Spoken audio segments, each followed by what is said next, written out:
आइए देखते हैं जो आज का हमारा अगला टॉपिक है वो है क्लास 12 यानी कि क्लास 12 का बायोलॉजी का लेसन फर्स्ट है रिप्रोडक्शन इन ऑर्गेनिज्म। यानी कि यहाँ पर हम ये देख रहे हैं कि जो ऑर्गेनिज्म होते हैं उसमें रिप्रोडक्शन कैसे होता है।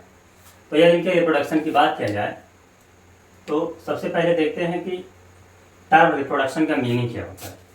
तो यहाँ पर देखें हम ये रिप्रोडक्शन के बारे में बात करें तो यहाँ पर बताया गया है कि जब कोई ऑर्गेनिज्म यानी कोई लिविंग ऑर्गेनिज्म अपने जैसे ही नए एनिमल को या नए जीव को उत्पन्न करता है तो उसी को हम रिप्रोडक्शन या जन्म कहते हैं। ठीक है, यानी कि ये कह सकते हैं to when the living organism produce itself against one is called reproduction या reproduction against one itself is called हमारा क्या हो जाएगा रिप्रोडक्शन। ठीक है, यानी कि यहाँ पर बताया गया जैसे हम लिख रहे हैं कि the process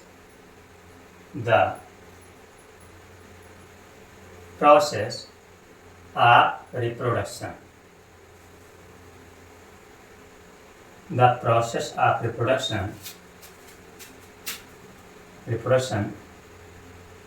means an organism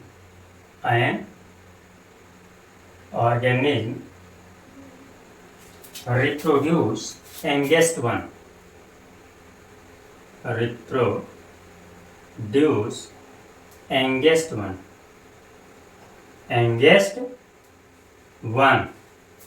कैसे एंगेस्ट वन यानी कि वो नवजात शिशु कैसे हो तो इट सेल्फ हो यानी कि against one itself is called क्या हो जाएगा हमारा रिप्रोडक्शन।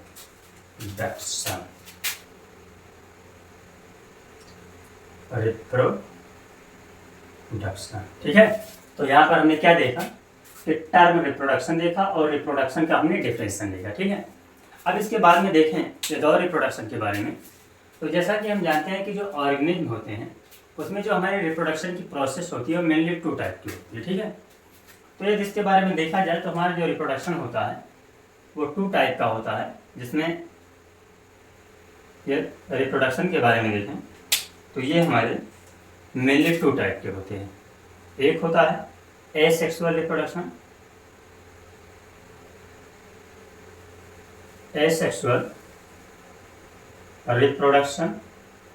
और दूसरा होता है sexual reproduction.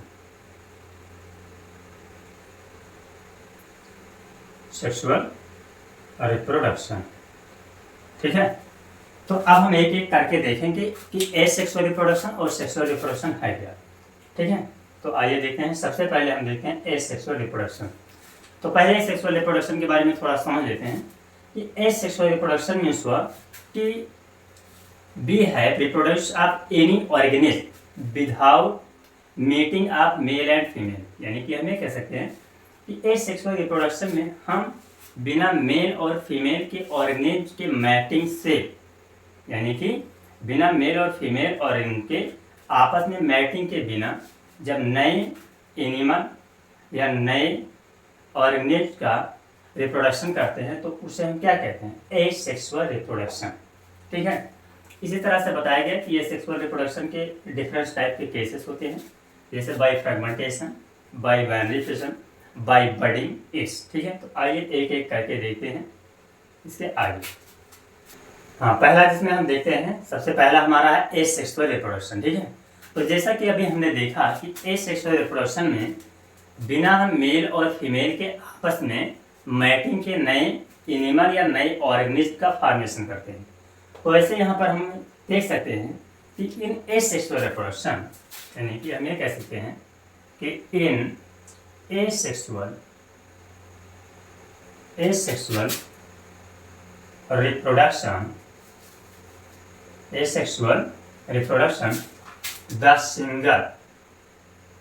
The single animal can reproduce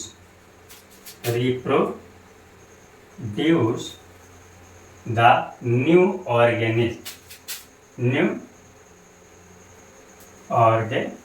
यानी कि यहाँ पर हम ये कह सकते हैं कि एसेक्सुअल रिप्रोडक्शन में एक सिंगल एनिमल नए ऑर्गेनिज्म का फॉर्मेशन कर सकता है, ठीक है। तो इसी को हम कह सकते हैं हमारा एसेक्सुअल रिप्रोडक्शन। अब इसी सेक्सुअल रिप्रोडक्शन में हमारा नेक्स्ट टर्म आता है क्लोन। क्लोन क्या, नेक्स्ट टर्म इसमें आता है क्लोन, ठीक है। तो जैसा कि क्लोन के बारे में हम जानते हैं कि क्लोन एक ऐसा प्रोसेस होता है जिसमें हमारे मार्फोलॉजिकली और जेनेटिकली जो ऑर्गेनिज्म होते हैं वो सिमिलर होते हैं। यानी कि हम ये कह सकते हैं कि clone is an process, clone is an process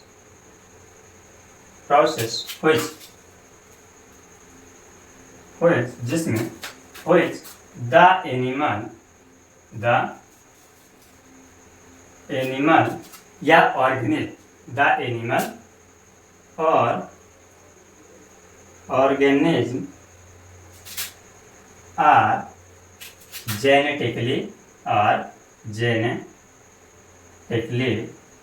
and morphologically are similar, morphologically are similar, ठीक है। तो ये हमारा हो जाएगा क्या, क्लोन, यानी कि genetically and morphologically are similar, then this process is known as cloning, ठीक है। तो ये हमारा हो गया। अब इसके बाद आगे देखते हैं एसेक्सुअल रिप्रोडक्शन के टाइप। नेक्स्ट अब एसेक्सुअल रिप्रोडक्शन में देखते हैं, इसी में जो हमारा अगला टर्म है कि हम देखते हैं इन ईस्ट में और इन अमीबा में किस प्रकार का रिप्रोडक्शन होता है। तो जैसा कि अभी हमने देखा एसेक्सुअल रिप्रोडक्शन के बारे में कि एसेक्सुअल रिप्रोडक्शन में हमने देखा कि विदाउट मेल और फीमेल के मैटिंग के बिना न्यू ऑर्गेनिज्म का फॉर्मेशन होता है। तो सबसे पहले हम यहाँ पर देखते हैं ईस्ट। ईस्ट जो है एक माइक्रो ऑर्गेनिज्म है। तो इसमें हम देखते हैं कि ईस्ट में जो रिप्रोडक्शन होता है वो बाई बडिंग के द्वारा होता है, ठीक है।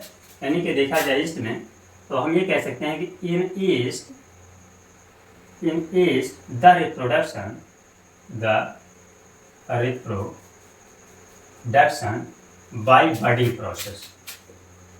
बाय बडिंग प्रोसेस, ठीक है। इसमें होता किसके द्वारा होता है, तो इसमें हमारा होता है बाय बडिंग की प्रोसेस।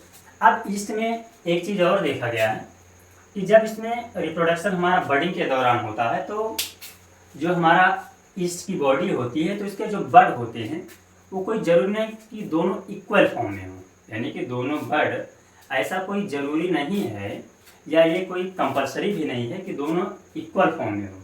इसीलिए इसमें बताया गया कि जब ईस्ट में बडिंग का रिप्रोडक्शन होता है तो ये जो हमारे बडिंग होते हैं यानी बड के थ्रू नए एनिमल का फॉर्मेशन होता है, ये दोनों हमारे अनइक्वल फॉर्म में भी हो सकते हैं। यानी कि हम ये कह सकते हैं कि दिस प्रोसेस यानी कि this condition the bud are unequal form. और जब बड हमारे अनइक्वल फॉर्म में होंगे तो इसका मतलब ये हुआ कि जो बड से न्यू ऑर्गेनिज्म का फॉर्मेशन हो रहा है वो भी अनइक्वल साइज में होंगे, ठीक है। अब इसी में दूसरा हम देखते हैं कि इन अमीबा पे किस प्रकार का होता है। तो जैसा कि हम लोग जानते हैं कि अमीबा जो है एक हमारा माइक्रोस्कोपिक एनिमल है जिसमें मोस्टली स्यूडोपोडिया पाया जाता है, ठीक है। तो यदि अमीबा में डायरेक्ट हम रिप्रोडक्शन की बात करें तो यहाँ पर देखते हैं कि अमीबा में मोस्टली हमारा बाइनरी फिशन पाया जाता है। यहाँ पर हम देख रहे हैं कि in amoeba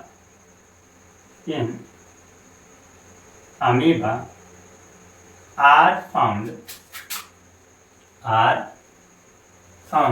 the binary fission of reproduction.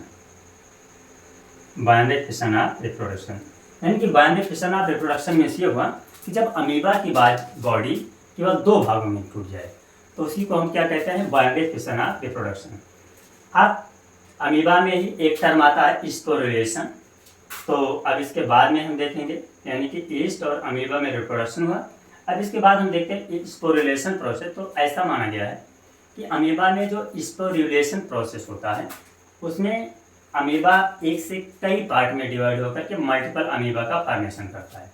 तो कैसे होता है आइए देखते हैं आगे।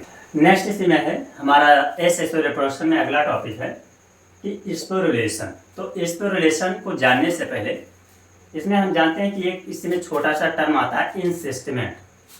तो ये इंसिस्टमेंट का टर्म जो है हमारा अमीबा के केस में इस तरह से है कि during unfavourable condition the amoeba is formation of 3 layer hard structure and cover his body. यानी कि क्या है बताइए कि जब अनफेवरेबल कंडीशन होता है तो अनफेवरेबल कंडीशन में अमीबा जो होता है वो अपने शरीर के चारों तरफ 3 लेयर यानी कि 3 परत में एक टफ लेयर का फॉर्मेशन करता है और उसी टफ लेयर से वो उस अपनी बॉडी को कवर कर लेता है यानी कि ढक लेता है। तो जब वो अपनी बॉडी को 3 लेयर कवरिंग से ढक लेता है तो इस प्रोसेस को हम कहते हैं इंसिस्टमेंट। यानी कि हम ये लिख सकते हैं कि during unfavourable condition during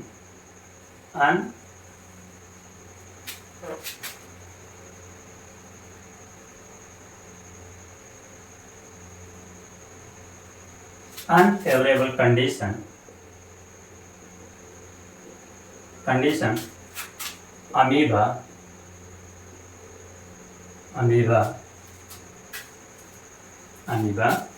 make or formation of 3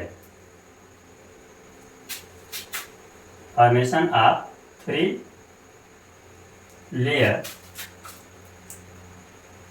structure यानी कि 3 लेयर का स्ट्रक्चर बनाता है। 3 layer structure which is tough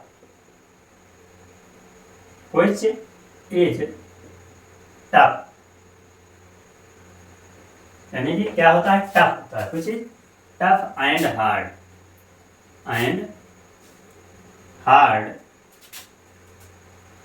and covered his body. यानी कि ये जो 3 लेयर की स्ट्रक्चर होती है वो हार्ड और टफ होती है और इसी 3 लेयर स्ट्रक्चर के द्वारा क्या करता है कि अमीबा जो है वो अपने शरीर को ढक लेता है। तो दिस प्रोसेस इज नोन यानी कि कवरिंग ऑफ हिज बॉडी। तो this process is known as encystment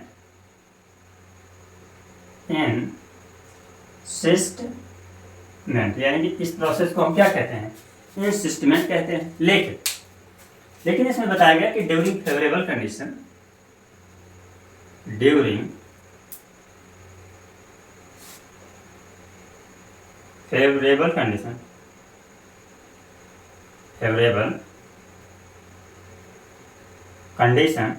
जब फेवरेबल कंडीशन होता है तो during favourable condition the body of amoeba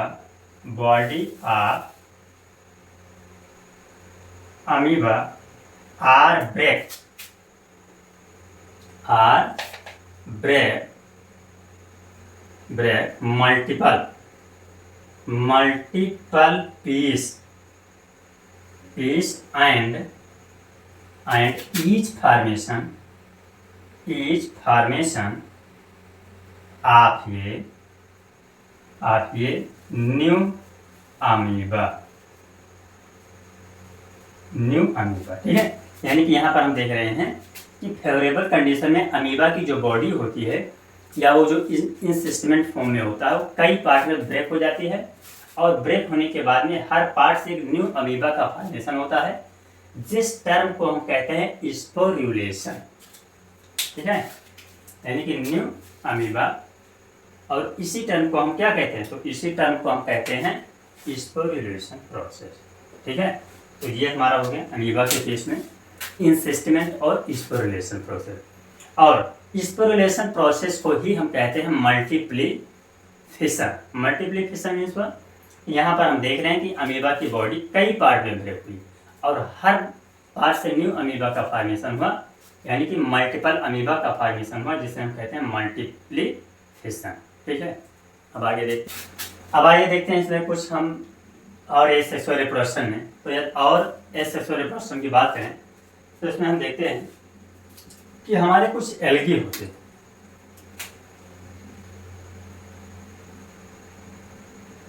हमारे कुछ एल्गी होते हैं, तो एल्गी में बताया गया कि एल्गी और फंजाई जो हमारे ये होते हैं, जिसमें जो एसेक्सुअल रिप्रोडक्शन होता है वो बाय जूस्पोर के द्वारा होता है। और ये जूस्पोर जो हमारे होते हैं वो माइक्रोस्कोपिक मोटाइल फॉर्म में होते हैं। मोटाइल फॉर्म में हम ये कह सकते हैं कि they move from one two another location, ठीक है। यानी कि ऐसा बताया गया कि एल्गी, ये कह सकते हैं कि in algae and fungi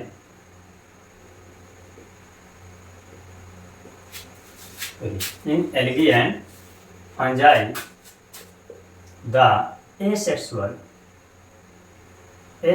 reproduction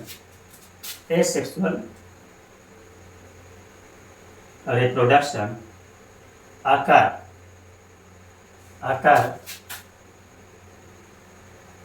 by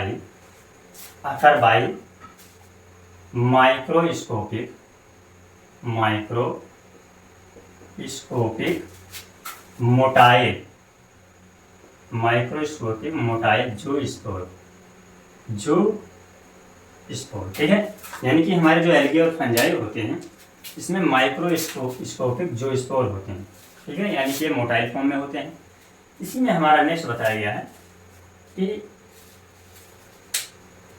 जैसे बताया गया कि जो हमारा हाइड्रा होता है, हाइड्रा जो होता है, तो हाइड्रा में हमारा बताया गया कि बडिंग के द्वारा होता है। वहीं पर हमारे जो स्पॉन्ज होते हैं, तो स्पॉन्ज में मोस्टली हम देखते हैं कि इसमें जेम्यूल्स का फॉर्मेशन होता है। तो जैसे इसमें देखा गया कि in hydra the asexual reproduction occur by the budding, the asexual reproduction अकर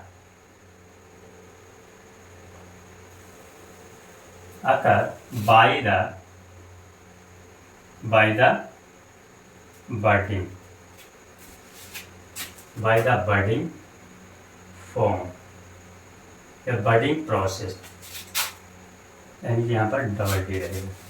वहीं पर हम देखते हैं कि जो हमारा स्पॉन्ज होता है, यहीं पर हम क्या देखते हैं, इन स्पॉन्ज। तो यदि स्पॉन्ज में देखें तो इन स्पॉन्ज में जो होता है, यानी कि इसमें जो हमारा होता है एसेक्सुअल रिप्रोडक्शन वो बाय जेम्यूल्स पे होता है। तो यानी कि यही बताया कि the asexual reproduction occur in sponge by gemmule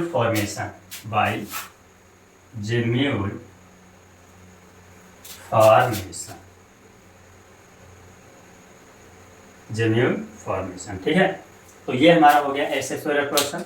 अब इसी में नेक्स्ट टर्म एक हमारा और छोटा एसेक्सुअल रिप्रोडक्शन में कि हमारा इसमें आता है वेजिटेटिव रिप्रोडक्शन। जब एसेक्सुअल रिप्रोडक्शन की बात करें तो इसमें एक हमारा होता है वेजिटेटिव रिप्रोडक्शन।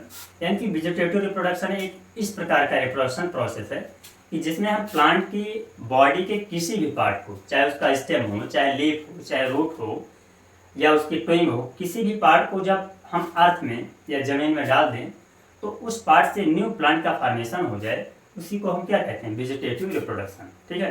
जैसे एग्जांपल के लिए देखा जाए, जो शुगर केन होता है, तो शुगर केन की जो ट्विंग होती है उसके द्वारा हमारे नए शुगर केन का फॉर्मेशन होता है। वहीं पर हम देखते हैं स्वीट पोटैटो के स्टेम के द्वारा नए स्वीट पोटैटो का फॉर्मेशन हो जाता है, ठीक है। इसी तरह से और बहुत सारी चीज़ें हैं, ठीक है, जिसके हम प्लांट के कुछ पार्ट को लेकर के न्यू प्लांट का फॉर्मेशन करते हैं। अब यह प्लांट के फॉर्मेशन में वेजिटेटिव रिप्रोडक्शन से हट करके एक दूसरा टर्म देखा जाए जिसका नाम है हाइब्रिडाइजेशन। तो हाइब्रिडाइजेशन में देखें तो ये दूसरा टर्म आ जाता है जिसमें हम दो प्लांट के, यानी कि दो प्लांट के ट्विन को आपस में मिक्स करके एक न्यू स्पीसीज का फॉर्मेशन करते हैं जो कि हाईली एडिबल फॉर्म में हो, ठीक है। तो उसे हम कहते हैं हाइब्रिडाइजेशन। तो यहाँ तक हमारा एसेक्सुअल रिप्रोडक्शन कंप्लीट हुआ। अब इसके बाद में जो हमारा नेक्स्ट टर्म होगा उस नेक्स्ट टर्म में देखेंगे सेक्सुअल रिप्रोडक्शन, ठीक है।